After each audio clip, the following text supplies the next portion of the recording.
everybody, this is Mrs. Chapman back today with a science experiment for you. Today, you're actually going to make some Play-Doh, and I think that's kind of fun, and it's going to be made from all things you have in the kitchen or in your home. Our story really starts here. This is the science textbook last year for 5th grade. So I took the ideas out of here, and then I worked it into actually having Play-Doh. So here it goes. Let me go back to the book. Oh, nope. Let me show you what I want you to get first. So you can go gather it and come back to me. You're going to need about a cup of flour, okay? Just a cup of flour. You're going to need about a ½ cup of just table salt. And you're going to need a ½ cup of water, okay? I put the measuring cups out here because you do need measuring cups to measure the cup and the ½ cup. So you might want to grab those too. A spoon wouldn't hurt. And for some of you, I'm going to try today to color it. So you got food coloring drops, or you might just have some finger paints. Something in your home that looks like this. Either one of those colors might work, but you don't need those colors. We can make Play-Doh without color. So let's talk about that in just a minute. So I'm going to put this aside. Now this is a good time for you to pause your video. I'm going to move my table back a little bit so that you can see it. You can pause the video right now and you can go gather flour, a cup of flour. You're going to need about a ½ cup of salt, and you're going to need a ½ cup of water.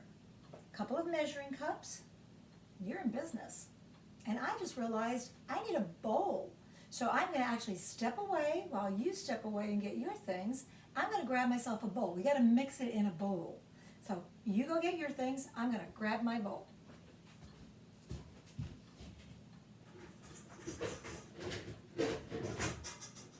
Okay. Sorry about that, everybody. I have my bowl now. Gotta have a bowl. All right, so those of you who have gathered your things or paused the video and come back to the video, let's get started, okay? We're going to start off with a cup of flour. I'm going to move my things out of the way, and I'm actually going to use this towel because I'm not in my kitchen.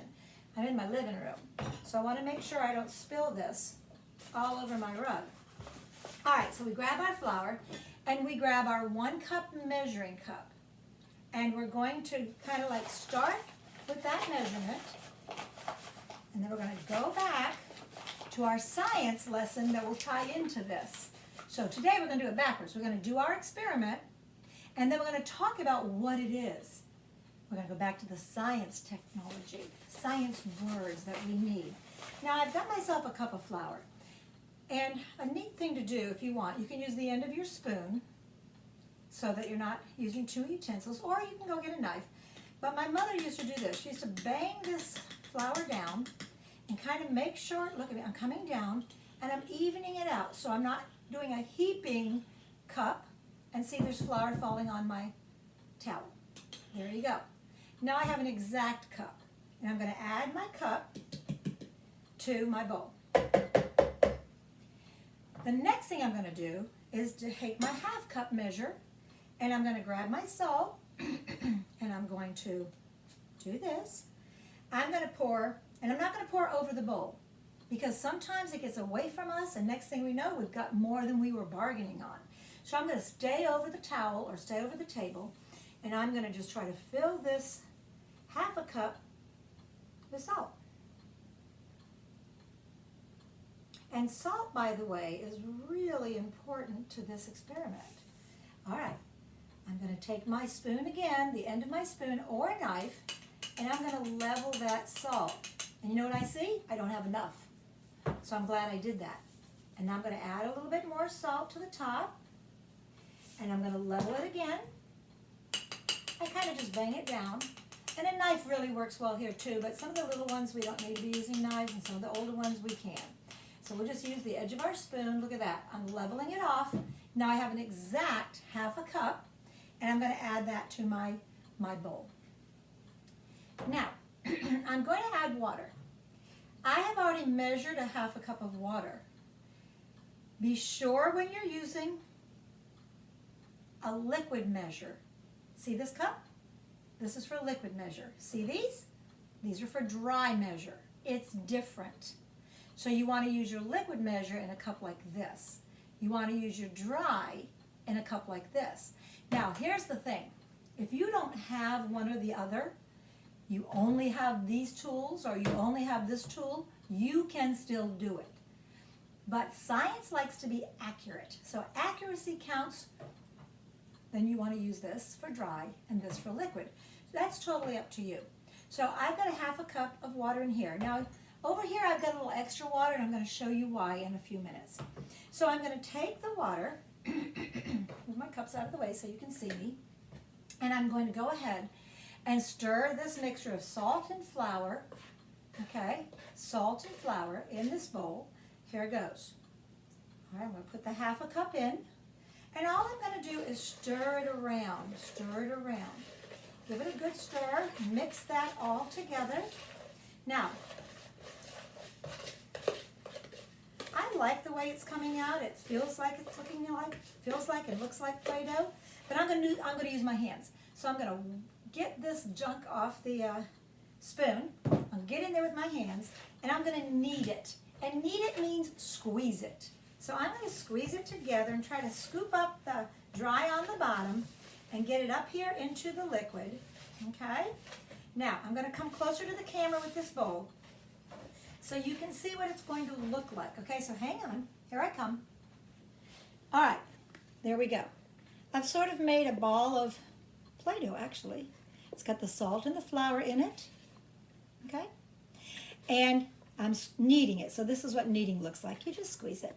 And all I do is I scoop around the edges to get the dry, and I squeeze it some more.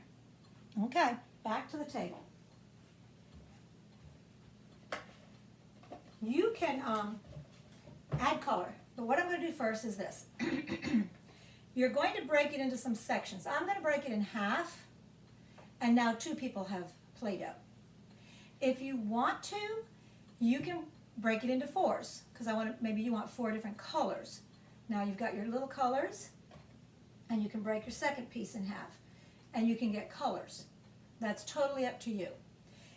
Let's say we don't want color. That's fine too.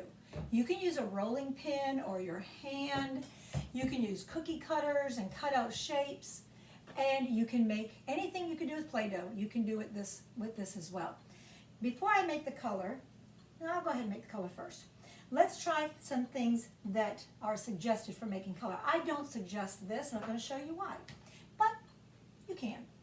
Take your Play-Doh and make a little valley. Look at a little dip, a little nest, okay? And you can take some Play-Doh. I will take green. I didn't mean Play-Doh. You can take food coloring. And I'm going to have to use my towel to wipe my fingers. I got myself pretty messy here. Okay, you can put in maybe 2 drops. Now it suggested 10, and I tried 10. It's not a good idea. Now, be sure to cover that back up, because this stains. This stains. Once it's in your little well, fold it over, fold it over, fold it over, and just kind of work it into your Play-Doh. Now, the reason I'm not a big fan of the food coloring is the food coloring will stay on your hands. But that's par for course, I guess. All right, so I guess I need to, let's see, I gotta keep working this. It doesn't just happen very quickly, because you're trying to get the color to completely immerse in the Play-Doh. So you just have to keep it going, and you will have some green Play-Doh here in a few minutes. And sometimes it gets all over your hands. That's the only reason I'm not crazy about the food coloring. You can wash it. It may not completely come off, but it's not going to hurt you in any way. All right, so I've got myself some green, and you got to knead it again. You got to have strong hands for this experiment. Knead it, knead it, knead it, right? Okay, I'm going to go ahead and just set my green down, and honestly, I could knead that a whole lot more, but I want to go on and show you another color made with something different. If you have a little bit of paint and you don't have food coloring, make that little well again, that little nest. Make my little nest, okay? And this time, I'm going to use the end of a paintbrush, I'll make this one pink. And I'm going to just put a little bit on the end of my paintbrush, a little bit of paint, and I'm going to go ahead and put it in here. Now this is water-based paint, so it's going to wash off pretty easily. We don't want to use anything that's not going to clean up. And I'm not putting a lot in there, so you know what that means. I'm going to have to knead this a whole bunch. The more you add, the quicker it's going to spread. Come on, pink. We know you're in there. We may have to do this one twice. All right. Ms. Chapman needs to put more pink in there. That one is not as bright as the food coloring one. So I'm going to add a little more pink. And you know, with science, there's no perfect way. You have to trial and error. And you know, I tell my 5th graders, it takes you sometimes 3 tries before you get it right. Okay. Got the pink back in there again, and we're going to try to, oh yeah, there we go. All right, so I'm starting to see some pink. And we're going to make some pink Play-Doh. All right, my pink is starting to go in. I needed more than I put in the first time, and that's what you can do. Just keep practicing it, trying it, seeing what it looks like. It's just sort of a fun activity. Now, I'm going to, I'm not going to spend a lot of time kneading it. You do that. Green, pink, there you go. You got your idea. Now I have 2 more of these. I want you to save one of these for tomorrow. If you will put it in a baggie, okay, and not color it. Don't color one piece of it. At least save a piece of it. And then put it in a baggie. Now, there have been days I don't have a baggie in the house. So when I don't have a baggie, I use a bread bag. So you could always take your Play-Doh and go ahead and put it in a bread baggie, okay? And knot it up and tie it up, and now you've got a baggie. So either one will work. You can use a bread baggie from the kitchen, or you can use a baggie if you happen to have one. This will keep it fresh. You'll probably get about, honestly, 6 weeks out of it. If every time you use it, you return it to the bag. Same with the baggie. You're going to get a little shorter life with the bag, the bread bag. It's not as good at keeping the air out, but still pretty good. You can probably get about 4 weeks with the bag. But either way, you got to have it in a bag when you put it away at the end of the day. So I'm going to set this over here, and we're going to move over to what have we just done. And I'm going to leave my pink out. I'm going to leave another piece of white here. What have we done? What have we made in science? So in science, we talk about 2 things. We talk about a mixture. What is a mixture? So I'm going to hold this up for you to read, okay? It's a combination of 2 or more substances that keep their identities. Well, let's see about that. What does keep their identities mean? Well, I've made a mixture for you today. You don't need to do this part at home. This is the lesson part. The Play-Doh is the part you're making at home. So let's take a look at this mixture I've made. I tried to make it in a clear bowl. I got all kinds of goodies in here. I'm going to come a little closer so you can see my goodies. Okay. I have some raisins and some nuts. There's a nut. I love the nuts. Those are my favorite parts. Some almonds and some light raisins. And I've put them all together in here and sort of mix them up. There's a cashew. I like cashews. Nuts and cashews and raisins of 2 different kinds. The golden raisins and the dark raisins. And this is a mixture because it's a combination. I've combined them. It's a combination of 2 or more. I've got more than 2. I've got light raisins, dark raisins. I've got peanuts, and I've got cashews in there. So more than 2 that keep their identity. Let me see if they keep their identity. Can I go in and get one of them and get what they are, their own identity? So when I go in here for this raisin, let me get a better raisin that we can see better. Here we go. When I go in for a raisin, it's still a raisin. It hasn't become something else. So I'm going to eat it. Yeah, it's a raisin. Now I can go back into it's kept its identity. So now I go back into the container, and this time I'm going to grab there you go. I'm going to grab an almond. Now the almond keeps its identity. It's still an almond. It hasn't turned into something else. Yep, it's an almond. That's what a substance is. It keeps its identity. We can separate it easily. We can grab it and go. All of the pieces are still the pieces. Nothing's changed. All right, I'm gonna take a drink of this water because I just ate an almond. Okay. Now, the next part of the lesson, seriously, more water. Okay, that's better. Can't eat almonds and chalk, FYI. So we know what a mixture is. It keeps its own identity. What about a solution? A solution is a mixture. It's still a mixture, okay, that has the same composition throughout. It has now combined with something, and all of it is one thing. Well, these have not combined and made one thing. They're still independent. They still have their own identity. So I have a glass of water. So watch what I'm going to do. And I have some orange flavoring, sugary, my favorite. So I'm going to go ahead and add the sugar solution into the water solution. And let's see if it's a solution or is it a mixture. Which is it? Let's see. I'm going to put a good scoop in there. Okay. And I'm going to stir it up because stirring helps dissolve. That's another whole lesson. Okay. Put my spoon down. All righty. Now let's take a look. Is it a mixture or is it a solution? Well, the mixture says that it's holding its own identity. Well, that's still water, but it's not the water I just had a drink of. Let me try. No, that is sweet and orange flavored. So it does not hold its own identity. The water no longer is just pure water. Instead, it has become a solution. A solution is a mixture because we did mix these two things. We mixed them. It is a mixture that has the same composition. Look, there, if I take a spoon off the top, it has the same amount of orange in it as if I go way down to the bottom. Same amount of orange. No matter what I do, I'm going to grab my measuring cup. It's empty. No matter what I do, I'm going to separate them. Both parts are going to taste exactly the same. Let me see. Yep. Let me try this one. Yep. The orange and the sugar water have completely dissolved. They've become a solution. They've lost their identity. They don't stand alone anymore. They're not just water and flavoring. But this has stood alone.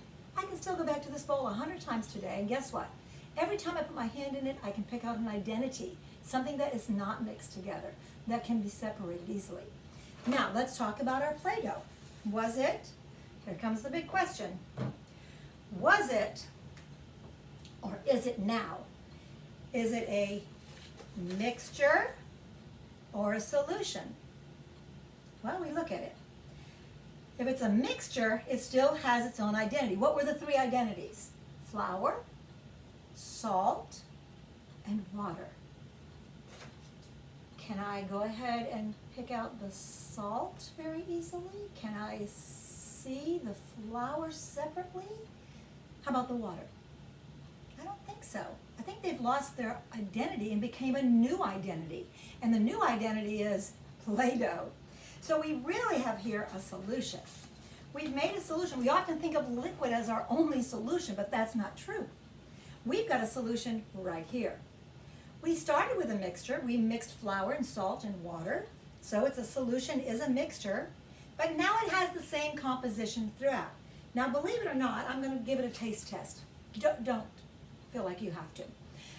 And don't taste things that aren't edible. But we know that all the things we put in here are edible. So I can pinch a little piece. Oh yeah, that's salty. And then I'm going to take, ooh, very salty. Then I'm going to take a piece from the bottom. Same amount of salty. The composition is the same throughout. I get the same amount of sugar, flour, the same amount of salt, the same amount of water in all parts of it. It has actually combined. So a solution is a mixture that has the same composition throughout. And composition shows me that any part that I check is equal in its ingredients. And that is our science for today.